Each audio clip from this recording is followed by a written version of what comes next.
자, 여러분, 이 회복이라는 말, 회복, 뭐 restoration이라고 할 수도 있고, 그 다음에 recover이라고 할 수도 있는데요. 이 회복이라는 말을 떠올릴 때 우리는 그 회복의 한계를 어디까지 보면 될까요? 회복은 어디까지 되는 걸까요? 병으로부터 우리가 회복된다 하듯이 갈등 관계를 회복할 때라든지 부서진 물건을 복구할 때 도대체 여러분 어디까지 우리는 회복할 수 있을까요? 사실 회복이라는 말을 쉽게 사용하지만 그래 우리 회복해야지, 우리 관계를 회복해야지, 또 고통으로부터 회복되어야지 라고 말을 하는 것은 쉽지만 질병이든 관계에서 오는 갈등이든 부서진 어떤 것이든 사실 회복이 100% 되어지리라고 생각하기는 참 쉽지 않습니다. 그리고 어쩌면 어떤 것은 아예 회복 불능으로 여겨지는 것들도 있지요. 소위 말하는 엎질러진 물이나 깨어진 와인잔 같은 것은 그걸 어떻게 회복시킨다는 것 자체가, 복구된다는 것 자체가 의미가 있을까 하는 생각이 드는 것들도 있습니다. 그래서 회복이란 말은 쉽게 할 수 있지만 그래서 사실은 참 어려운 과정이구나 하는 걸 발견하게 되죠. 하지만 우리가 비온 뒤에 맑게 갠 하늘, 그리고 비온 뒤 더 견고해지는 땅의 이야기를 하는 것처럼 나무와 꽃이 흔들리면서 뿌리가 깊어지고 든든히 세워져 가는 것처럼 우리는 다 회복 탄성력이라고 하는 것을 가지고 있다라고 생각을 해봅니다. 떨어졌지만 튀어오를 힘이 있고 접혔지만 펴지는 회복 탄성력이 있고 쓰러졌지만 일어날 수 있는 힘이 있다라는 거지요. 깨어졌지만 회복할 탄성력이 있다라고 생각을 합니다. 절망과 고통이 오히려 더욱 우리에게 소망과 비전을 뚜렷하게 하는 것처럼 회복이라는 말은 결코 어설픈 정신 승리 같은 말이 아니라 원상복구를 넘어 더 도약할 수 있고 더 좋아지고 더 나아질 수 있는 회복으로 발전할 수 있다고 믿을 수 있습니다.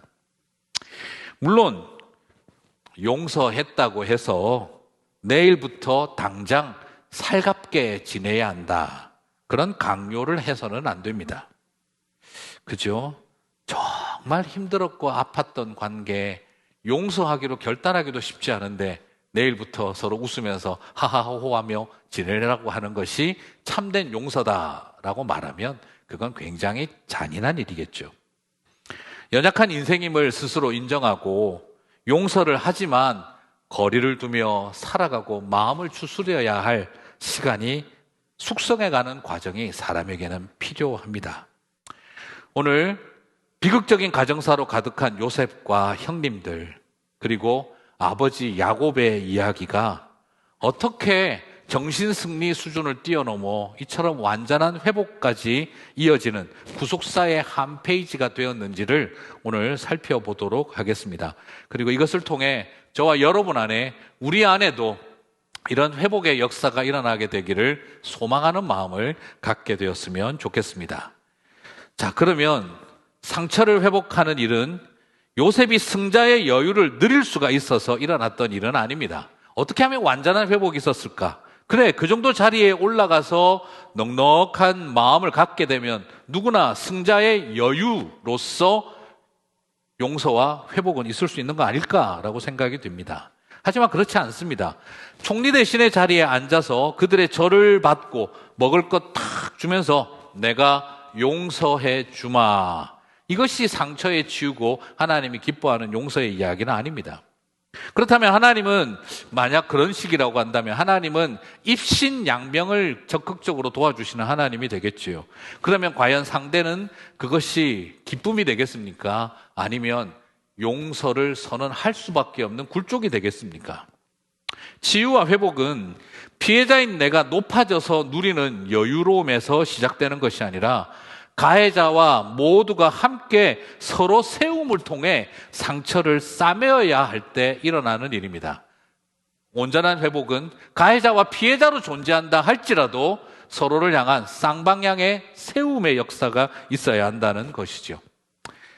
자, 먼저 철없었던 시절에 요셉의 그 꿈 이야기가 성취된 것이 아니라 오늘은 어쩌면 철없던 꿈 이야기를 벗어버리고 내가 높아져서 절받기 때문에 나는 용서할 수 있다가 아니라 오히려 형님들이 그 자리에 서게 함으로 치유와 회복이 일어나야 하는 것 아니었겠나 하는 것이죠.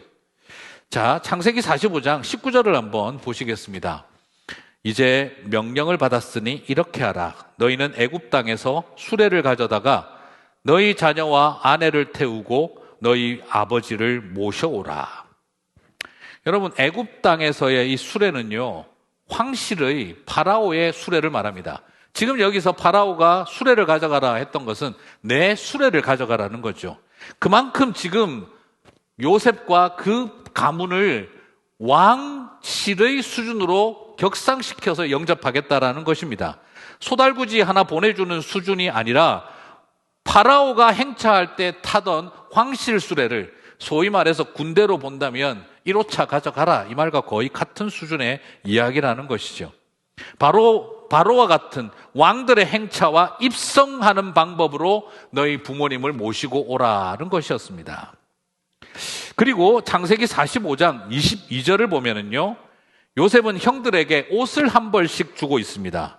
또 그들에게 다 각기 옷 한 벌씩을 주되 베냐민에게는 은 300과 옷 5벌을 주고라고 하고 있어요. 이 옷은 아버지를 모시고 다시 애굽으로 돌아올 때 입고 와야 할 옷인 거죠. 소위 그 수레에 버금가는 옷과 양식을, 복식을 갖추고 오라는 겁니다. 그렇다고 한다면 이 옷은 어떤 수준의 옷이겠습니까? 바로 황실용으로 입는 수레 탈 만한 사람들이 입을 옷이라는 거죠.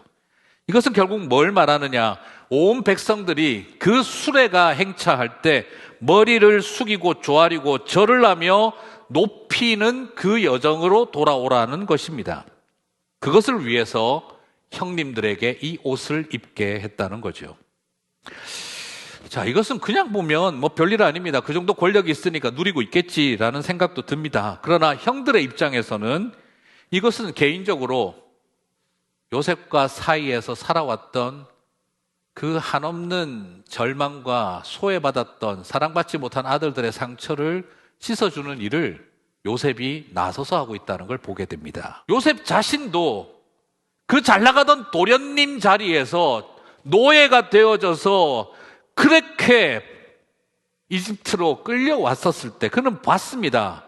왕자같이 사는 버르장머리 없는 도련님들을 그는 많이 봤습니다. 감옥 속에 있으면서 거들먹거리는 금수저 찬 사람들을 얼마나 많이 봤습니까? 그러면서 그도 알게 됐겠지요. 나도 형님들에게는 참 재수없는 동생이었겠구나 하는 생각이 들지 않았겠습니까? 그래서 그는 형님들의 그 빈 마음, 채색옷 때문에 찢어졌던 그 마음, 그 상처를 감싸줄 옷을 그는 입혀주고 싶어 하는구나 하는 것을 발견하게 됩니다. 저는 이것이 요셉과 형님들 사이에 일어나는 치유의 역사로 보고 싶습니다. 이제 그의 목표는 형님들에게 절을 받는 것을 넘어서 이젠 형님들이 절을 받는 자리에 세우고 싶어 합니다. 뭐라고 해야 될까요? 요셉은 자신의 꿈을 이루는 절 받는 자리에 서는 것이 자신에게 위로가 되는 것이 아니라 형님들이 그렇게 살아오지 못했던 형님들에게, 내 꿈야기 때문에 마음 상하고 살아왔던 형님들에게 온 세상 애굽이라고 하는 제국의 절을 받으면서 그 상했던 마음을 회복하는 경험을 제공해주고 있다는 것이지요. 저는 이것이 온전한 치유와 회복으로 가는 통로였다라고 믿고 싶습니다. 그렇습니다. 회복은 철없는 시절에 나의 잘난 꿈을 채워주시는 데 있는 것이 아닙니다. 오히려 꿈도 꿔보지 못한 사람들, 꿈꿀 위치와 자격도 되어보지 못했던 사람들, 내가 그 철없는 꿈으로 인하여 상처받고 힘들었던 사람들에게, 꿈조차 나랑 상관없다고 여겨졌던 그분들에게 그 모든 옷을 입고 절을 받으며 들어오게 함으로써 이제는 그들 사이에, 요셉과 형님들 사이에 있었던 옷 때문에, 절 때문에 쌓였던 그 아픔과 미움이, 혐오가 끝이 나는 시간이 온 것이지요. 요셉은 자신의 가해자들 위에 군림하여 굴복시킴으로 위로를 받는 것이 아니라 형들의 상한 마음과 무너진 마음을 회복시키고, 형들이 어쩌면 절을 받고 경배받는 것처럼 여겨지는 자리에 그분들을 옷 입혀 세우며 이제 우리 안에 진짜 하나님이 하시는 회복의 역사가 일어나기를 바라고 있었던 것입니다. 그렇습니다. 회복은 피해자인 나를 세우는 것만이 아니라 가해자였던 그들을 내 손으로 세워줄 때 일어납니다. 여러분, 철없던 시절의 꿈을 위해서 살다가 철없던 시절의 꿈을 이루면 뭐가 되겠습니까? 네, 아직도 철없는 어른이 되는 거지요. 아시죠, 여러분? 미안해서 하는 사과는요, 미안해서 하는 사과는 온전한 회복을 이루지 못합니다. 그런데 고마워서 하는 사과는요, 온전한 회복으로, 아니 그 이상으로까지 나아갑니다.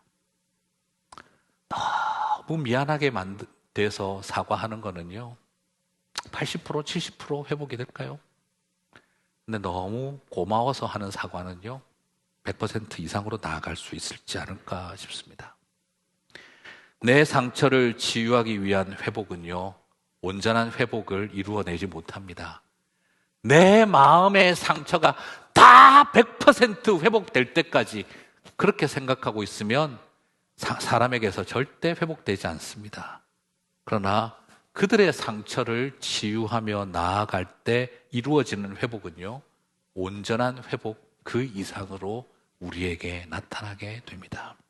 나와 형님들의 문제로 보고 있으면, 나와 형님들의 문제로 바라보고 있으면 온전한 회복은 없습니다. 그러나 이 일을 하나님의 일로 보게 되어질 때 그것은 온전한 회복 그 이상의 자리로 우리를 이끌어갑니다. 우리가 왜 온전한 회복이 어려울까요?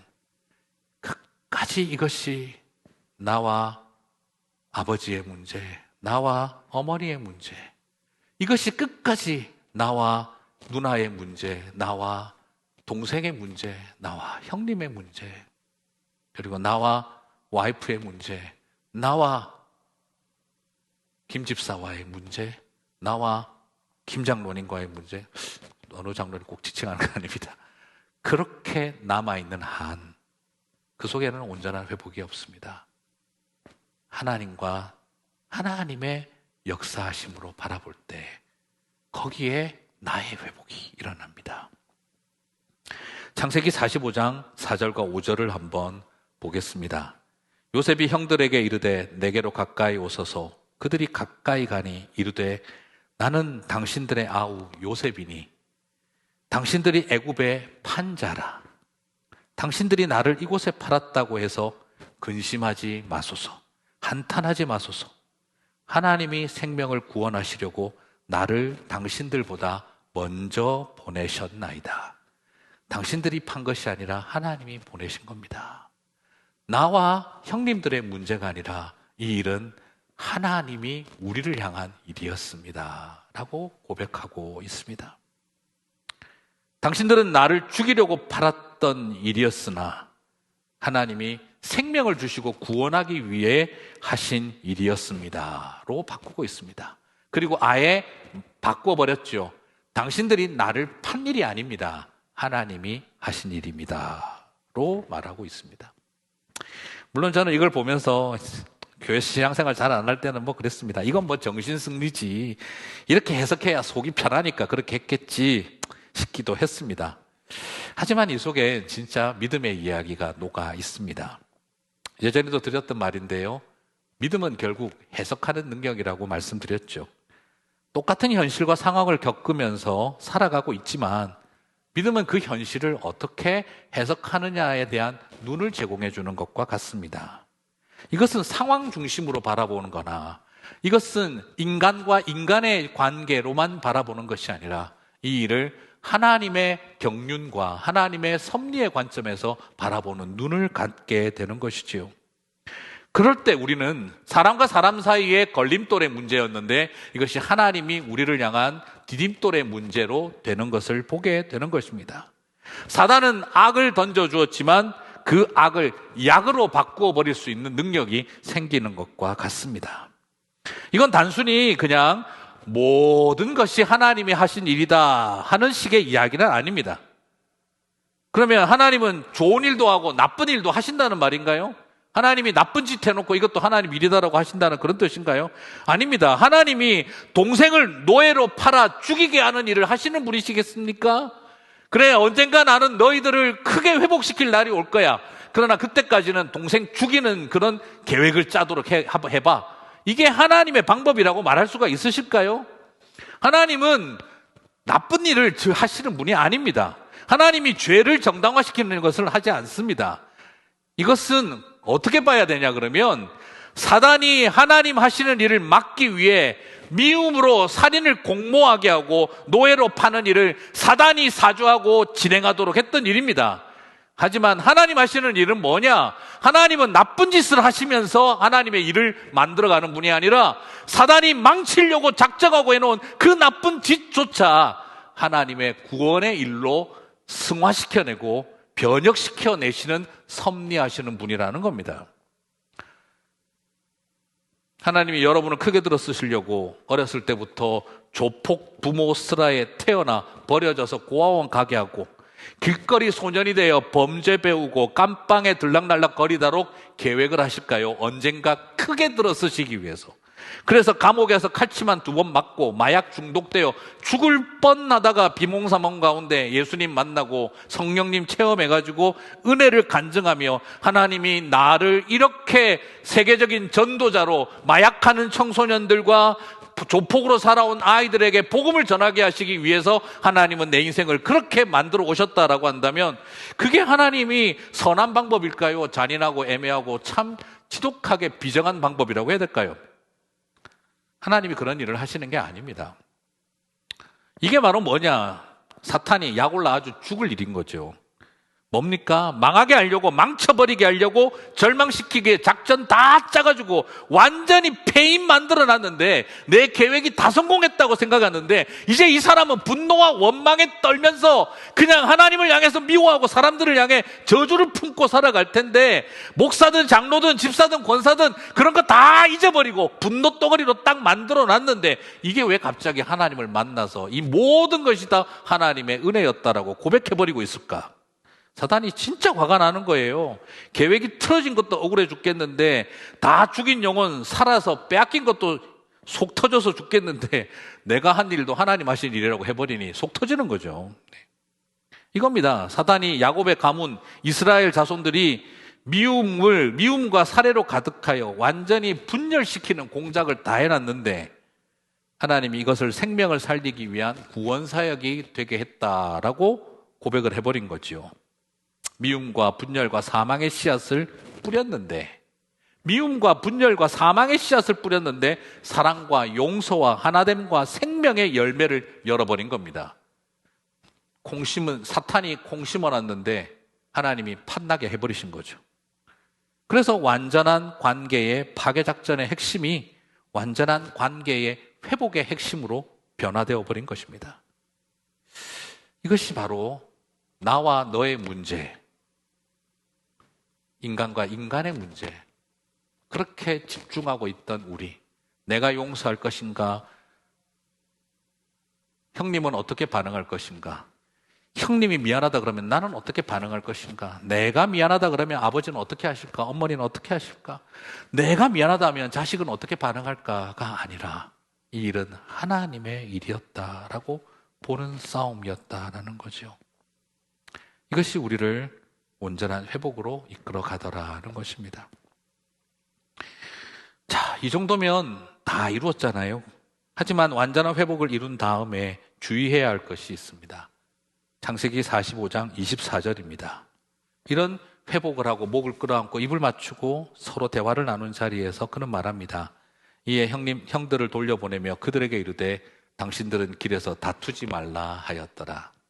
참 재미있는 표현이죠. 길에서 싸우지 마라.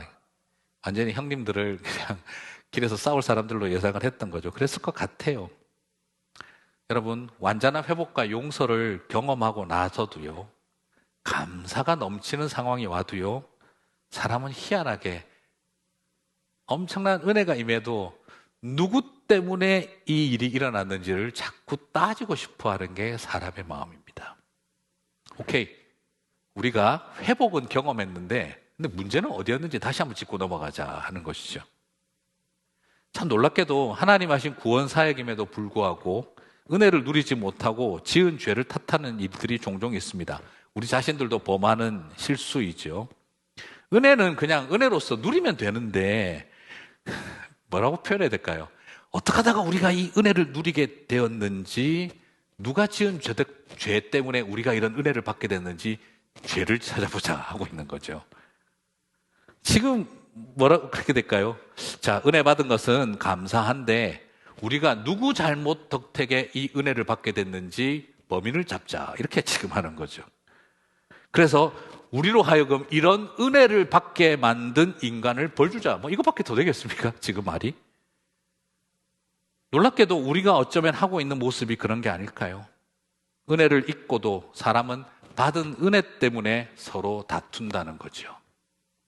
은혜가 은혜되게 하는 일, 회복이 회복되게 하는 일을 위해서는 은혜를 누리는 법을 알아야 하고, 그 은혜가 이런 거죠, 그죠? 죄가 더한 곳에 하나님의 은혜가 넘치니라. 자, 하나님의 은혜가 넘쳤으니 누가 죄 지었는지 찾아보자. 지금 거기에 포커스를 맞추는 거죠.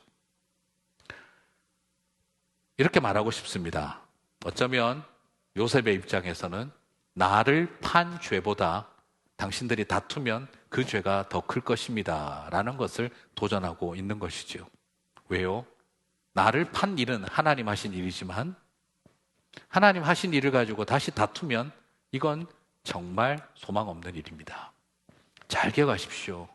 요셉을 판 일은 하나님이 하신 일이 되지만, 그리고 난 다음 만약에 다툰다면 그것은 하나님 하신 일이 될 수가 없습니다. 우리가 죄를 짓는 것보다 더 큰 것은 하나님이 용서하고 하나님이 회복하신 것을 다시 파괴하는 죄의 원인을 찾는 누를 범하는 일입니다. 여러분 꼭 기억하셨으면 좋겠습니다. 온전한 회복은 완벽한 판결에 꼭 기초하는 것만은 아닙니다.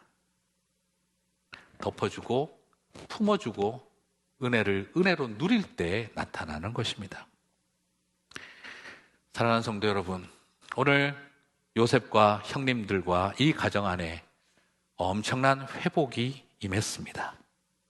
이 회복을 위해서 우리에게 중요한 건 바로 어떤 관점을 가지고 나아가느냐라는 걸 살펴봤습니다. 그리고 마지막에 우리는 뭘 조심해야 하는지도 살펴보았습니다.